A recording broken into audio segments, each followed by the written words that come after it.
Hi everybody, welcome back to Central Valley Talk Live. Thanks for joining us on this first day of September. Yes, we've made it to the 9th month of 2022. Halloween is 2 months away. 60 days, I think? Yeah, exactly 60 days from now. So, again, quick reminder, we've got that excessive heat watch and warning for the entire Central Valley. That'll continue until at least Tuesday of next week. So this Labor Day weekend is going to be ridiculously hot.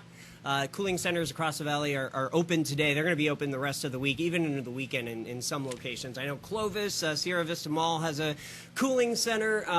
So, yeah, do what you can to stay safe, because these are definitely extremely dangerous conditions, and hopefully no fires are going to break out as well. Connect with me on Facebook, Instagram, Twitter, and TikTok at Austin Reed On Air. Super excited for my next guest, because get this, he is my dentist and joining us. And I haven't seen you for a while, by the way. Well, most so yeah. That's like the most common thing, huh? Yeah, exactly. How you doing? Doing well. Christopher It's so good to see Shamlian. you Oh again. yeah, let me move this mic so we can hear you. My bad. Now you can hear me a little now better. we can hear you. How you been? I've been well. Yeah? Life's been a little tumultuous. I think everybody's been going through it over the last couple of years. But, yeah, dentistry is still here, still the same, but slight modifications to make it safer for our patients. And it was a good opportunity for us to kind of step back for just a minute, take a pause from the craziness of running a business and being in healthcare, and say, is there anything else that we can do that's going to make the experience for the patient better, safer? And so we have come out of this coming out of this pandemic with a better understanding of what we can do. And, yeah, I'd love to talk more about that during this little segment. So, Well, I do need to share a story, because this is amazing. So I met you about, 7 years ago, something like that. Yeah. And I was having severe pain, like just ridiculous. You remember, right? Yeah. I was freaking out because I'm a wuss when it comes to pain. And I called you up, and you had told me you had me call your dad, right? And he got me in next day. Yeah. The tooth was out. And it was just an amazing experience. But what that says is that you guys go above and beyond for your patients. yeah, and I think that's a philosophy my father has had since when he started practicing back in 1980. So, Is that why you got into you know this? what? Maybe. Some may say that. My sisters, both of them, have pursued dentistry as well. One's an orthodontist, and one's a general dentist practicing with us. Yeah, so it's a whole family. You didn't know that, did you? I did not know No, because she was on maternity leave for a while. One of them Okay, was. okay. And now the other one was. So, all in all, it's a family of dentists doing dentistry for families. Right. And that's kind of our motto now. And what has happened since that time frame is that we have kind of taken on that mantle of running emergency dentistry. We run it out of our main office, and we've been doing that, like I said, since 1980. My father has started that process with, I'm going to help patients that may not even be my own patients that are just calling from the phone book or finding us online and getting them taken care of as soon as possible. We bring staff out, we meet you at the office, and we get your issues taken care of. Now, if you have a PPO insurance, which allows you to go to any dentist, we can bill that for you. We can't do it on the weekend, but if we get your information, we bill it on the weekday for you, and the staff is very competent in doing that. And so now what we're having is this post-pandemic world that's happening where people who have been delaying their treatment, even before that, they didn't want to go into the dentist, and COVID really gave them a reason not to come in. But what we found out early on was there are some things that just can't wait. And there are things that can absolutely get worse over time and become a real detriment to your health. So trying to encourage those patients to come in and be a little bit more proactive about it before it becomes something really bad is what my goal is here, to educate individuals and say, hey, listen, dentistry is not scary. It hasn't been for a while. I can attest that I've been doing it for 10 years. There have been so many things that have come in to make the whole patient experience like infinitely better. From the materials that we use to the anesthetic to the experiences. I mean, things are just faster now. Most appointments are done in an hour. So if you can, carve out that time to get some sweet relief, I think it's going to be worth it. It's totally worth it. You can attest to I that. can totally. Oh my gosh, that was the worst pain I've ever been in. Because sometimes the wisdom teeth. Some people it's just really bad. Yeah, right. it's just the way that you're wired. Right. But I mean, literally, by the day after I was back to normal, and the severe headaches were gone. But I would like to mention that I'm not good at taking care of my teeth like I should be, and I think many people are like that. Why? I think that what happens is you have multiple things occurring at the same time. An individual may be coming to the dental office with bad experiences in their past, so that really is putting a dark cloud on their perception of dentistry. They may have had individuals in their life that have also had bad experiences, and then they're feeding into that, and so they're really creating this anxiety, this mess that's created fear and apprehension to coming in. And what we're trying to do is dispel all that by saying, hey, listen, give us a shot, give modern dentistry a shot, and you'll be pleasantly surprised because there are a lot of really great providers in Fresno. I've had the pleasure of working alongside a lot of them, and it's not just me. It's modern dentistry in general. We have had so much growth in technology and material sciences and procedures and protocols, especially now after COVID, that have made it very simple for a patient to come in, get the treatment they want, and then depending on how they're feeling and their finances and their commitment to their oral health, we could take it as far as you want. We can do a full mouth reconstruction. We can just fix one tooth. We could just get you back on the bandwagon and get your teeth cleaned. Right. I can just educate you on some materials and electric toothbrushes or toothpastes that would work best for you. And it's just having that dialogue. It starts there. Communication's got to start there. So let's talk a little bit about dentist for your kiddos. Yeah, that's a great question. I think that there are three major milestones in a child's, we'll call their dental life, between the ages of 0 to about 14, sometimes 18 if at a pediatric dental office they're okay with hanging around. But usually what happens is once those kids lose their baby teeth, now it's time to find a general dentist. So the first stage is when the kid is 1 year old. That's really important because at that stage we're looking at their jaws, we're looking at their joint, we're looking to see there's baby teeth, are they coming in the right area, are they all accounted for, or some missing.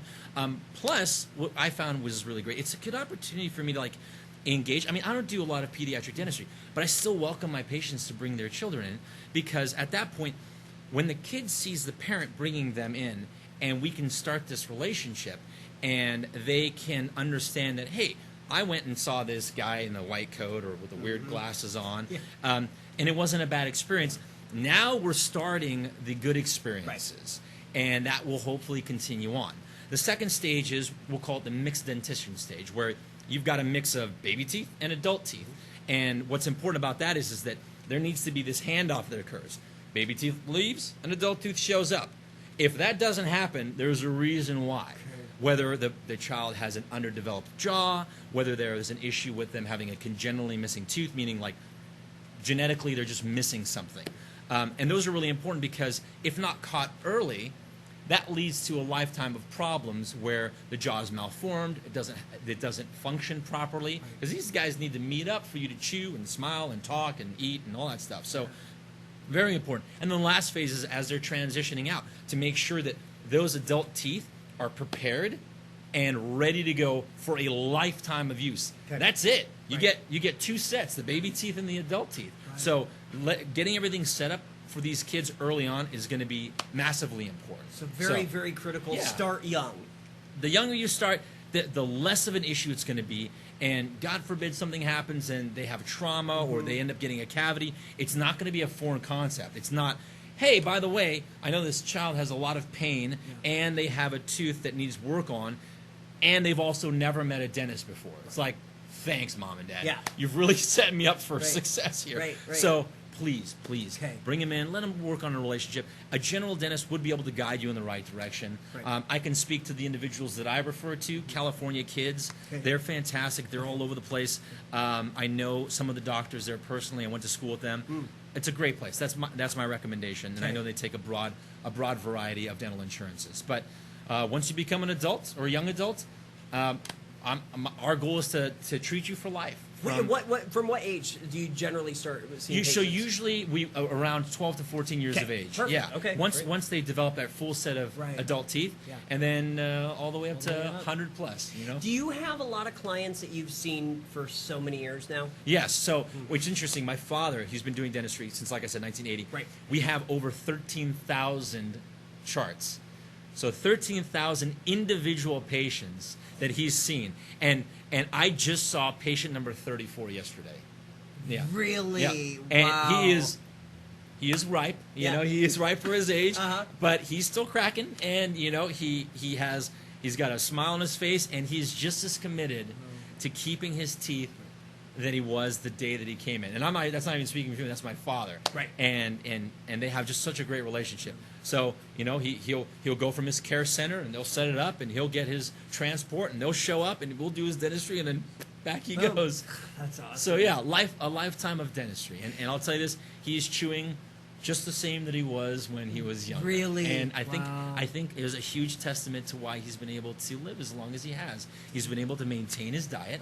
He's been able to process his food and get the nutrients that he needs. Wow. But if you're swallowing your food whole, or you're not even eating anything, you're on an all liquid diet, I don't think you're going to be as in such a good health condition as somebody that's able to chew their food. Right. So, right? Teeth are important. And it affects, and our teeth affects our whole body, yeah, right? Exactly. There's more and more studies that are showing a direct link between the health systemically of your body and the place where all the food's going, which is our mouths. Right. So if it starts there, how can we expect anything to end up better if it doesn't start good in the first place? Okay. So yeah, there's a lot of associations between you know, like I said, the diet and weight and cholesterol, heart disease, all these things. A lot of it's linked to diet. If it's linked to diet, starts in the mouth. Starts in the mouth. Yep. Okay. So that's important.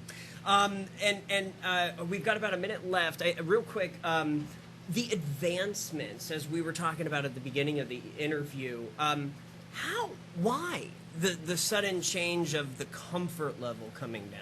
Well, I think that what we've realized is that, you know, pre-pandemic, people already had a reason not to come in. Yeah. Post-pandemic, now we're trying to encourage them to come in on top of a global pandemic, which is never an easy task. So some of the things that we're trying to implement is, you know, impressionless impressions, so like a digital scan. It improves the accuracy of an impression if we're taking a crown. Okay. We're going to make you a crown. It can be usually done in one fell swoop. There's no retakes. It happens a lot quicker. The accuracy is better. Just expediting the process. You know, the less time a patient's sitting in the office and just twiddling their thumbs while they're hearing everything else going around, the better. Yeah, you know? because a lot of people have anxiety, they're nervous. Right, exactly. So the fastest way for me to allay your fears is for me to tell you, you will be leaving in an hour. Yes. Watch the clock if you want, but at least you know there's an end time. You're not just going to be here with this, you know, ever-ticking clock. That's critical. Right, exactly. And then, you know, the other technology we have is air purification. Our staff has reapproached, you know, our protective wear so that everyone's kept safe. And even if, you know, a patient decides they want to come in with a little sniffly nose, we're more aware of that stuff now than we were before. Yeah. So just overall increasing the overall health of the office and having a good kind of wellness, you know, plan in place is going to be really important moving forward, in case this thing does continue to drag on, or if the next thing comes down the pipe. Yeah. Right? So it's all we're about more us prepared now. Right. It's about ourselves being prepared for the next generation of patients. Yep. And it starts by opening up the conversation, continuing their care to make sure they've got a lifetime of excellent dental treatment, and making sure that they know that they can come to us if they have any questions. But we got to start the conversation somewhere. So my advice to you is find a dentist that you're comfortable with. Don't give up. Keep looking. There are many resources you can find online. The American Dental Association, ADA.org, has a great resource for Find My Dentist. Individuals that are associated with organizations like that, there's another level of accountability there. And once that happens, you know these people are vetted, and these providers are ethical and do the treatment that they're supposed to do, then it's going to allay your fears even more. So we're not scary people. No, you're not. And I've got advice for everybody. Go to Dr. Christopher Shamlian. If you have a PPO insurance, Yeah, we can see you. PPO. With HMOs and government provided insurances, they have assigned you a provider, which isn't necessarily a bad thing. Yeah. But if you want to change it, it's much more difficult. Right. Okay. All right. Very good. People can learn more, of course, at ShamlianFamilyDental.com. Yeah. Thank you, Thanks, buddy. Joe. Good to see you. Man. All right. Take I'm care. Austin Breed. We'll be right back. Thanks for joining us.